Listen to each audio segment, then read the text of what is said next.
Substack, a company that kicked off in 2017 thanks to Chris Best. What's cool about it? Well, people are racking in serious cash through newsletters. As with anything popular, this success has others flocking to join the trend. Not everyone's a fan though. Some have their reasons for walking away from Substack. Here's how you get rolling on Substack. Set up your account, create your very own Substack webpage or homepage, decide your newsletter's subscription fee, tell potential subscribers what they'll get with free and paid subscriptions, write and publish your first post, aka your newsletter, add those eye-catching subscribe now buttons and maybe a paywall for some exclusive content. Start directing people to your Substack and hope they hit subscribe. When someone subscribes, you have the opportunity to send them an automated welcome email, which you can personalize as you wish. For subscribers, it's pretty straightforward. The Substack app is a hit among readers. Sign up with your email and choose how to receive newsletters. Substack will suggest subscriptions, and you can filter to find ones you like. The app has a handy feature where you can toggle between explore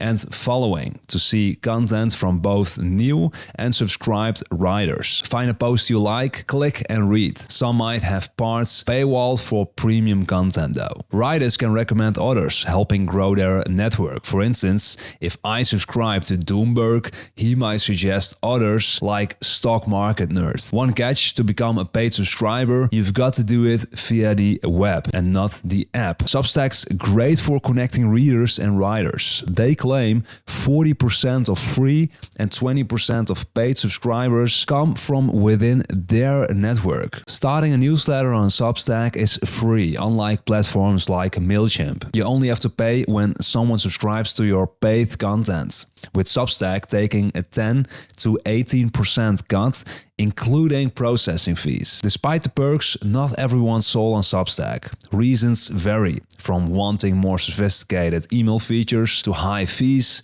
and issues with tracking numbers. And some just couldn't make their newsletter take off. So this was Substack in 100 seconds. For more info, check out the video description. Thanks for tuning in and see you in the next one.